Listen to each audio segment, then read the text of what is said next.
Au début, on n'avait pas un sou et on s'est tourné vers Action Vivre Ensemble. C'était quasiment l'unique soutien au départ. Et heureusement que Vivre Ensemble était là. Chaque jour, Action Vivre Ensemble lutte contre la précarité et l'exclusion sociale. Avec notamment le soutien de fondations, Action Vivre Ensemble finance des projets innovants qui permettent aux personnes en difficulté de sortir de la pauvreté et de vivre dignement. C'est par exemple le cas de la Maison Source et de Brise le Silence, 2 projets qui utilisent des méthodologies originales et créatives afin de répondre aux besoins des personnes en situation de précarité.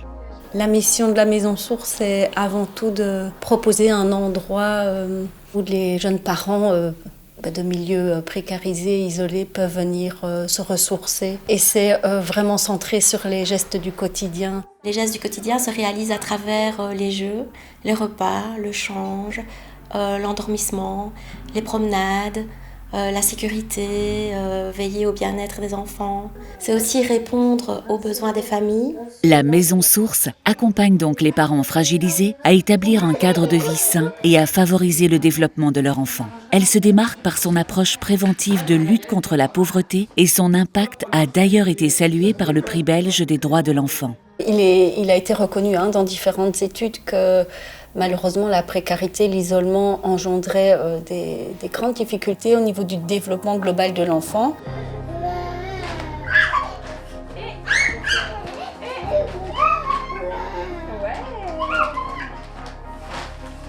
La force pour moi du projet, c'est de proposer aux parents d'être acteurs et qui gardent toutes leurs compétences et que ce soit eux qui agissent auprès de l'enfant. Donc ce projet, pour moi, il est important pour que ces parents-là puissent être soutenus, accompagnés avant qu'ils ne vivent des situations critiques. Brise le Silence fait également partie de ces associations soutenues dès le début par Action Vivre Ensemble. Brise le Silence est une association d'aide aux victimes de violences sexuelles. Donc si vous allez le mettre en silencieux. Et alors il y a également la bougie qui est devant chacune d'entre eux. L'aide aux victimes se fait de manière individuelle ou en groupe. Et donc, lorsque nous parlons de groupes, ce sont des groupes de parole, des ateliers d'écriture, des ateliers créatifs. Très vite, l'ASBL est devenue une référence en Wallonie pour son utilisation de la paire-aidance dans l'accompagnement des femmes victimes de violences sexuelles. La paire-aidance, c'est une méthodologie, une technique, c'est aider ses pairs. Les pairs aidantes de Brise le Silence sont des anciennes victimes de violences sexuelles, donc qui sont dans un parcours de rétablissement, un parcours de guérison.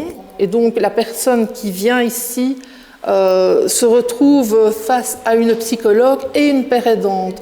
Et donc la psychologue est là avec son aide et son savoir scientifique et théorique, alors que la paire aidante vient avec son expérience du vécu. Et donc en associant les deux, ça permet un accueil aussi qui est global finalement et où la personne se sent comprise, se sent accueillie, se sent respectée. Brise le Silence et la Maison Source font partie des associations identifiées et sélectionnées par les commissions d'Action Vivre Ensemble présentes dans chaque province de Wallonie et à Bruxelles. C'est grâce à cet ancrage local qu'on peut vraiment cibler les petites initiatives porteuses de changement. La vraie plus-value des sélections d'Action Vivre Ensemble, elle passe par la visite de terrain que les commissions régionales font dans chaque association. Au-delà de l'aspect un peu de sélection, elles sont super importantes parce que clairement l'humain est replacé au centre. Pour Action Vivre Ensemble, c'est excessivement important de travailler avec des associations qui travaillent avec et pour leurs bénéficiaires. Et des associations telles que Brise le Silence et la Maison Source permettent de donner une voix à des publics très marginalisés comme les femmes et les enfants qu'on n'entend pas souvent.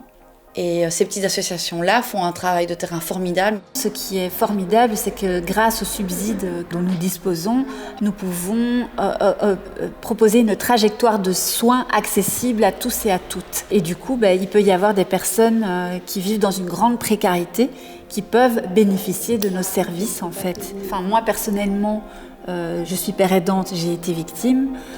Si j'avais eu un Brise le Silence à l'époque sur ma route, ça m'aurait évité, je pense, 20 ans d'errance et beaucoup de difficultés. Pour continuer à soutenir ces projets innovants qui luttent efficacement contre la précarité et l'exclusion sociale, Action Vivre Ensemble a besoin de nouer de nouveaux partenariats, notamment avec les fondations. C'est grâce à justement des personnes comme les personnes de Vivre Ensemble que nous avons pu faire vivre les activités au fur et à mesure. Et heureusement que Vivre Ensemble était là, qu'ils ont cru en nous aussi. On a vraiment un beau parcours avec Action Vivre Ensemble. Donc c'est le côté, je pense, humain et dans le partage qui est riche dans les projets d'Action Vivre Ensemble. Continuons de mettre l'humain au centre de la société d'aujourd'hui et de demain. Contre la précarité, investissons dans la solidarité.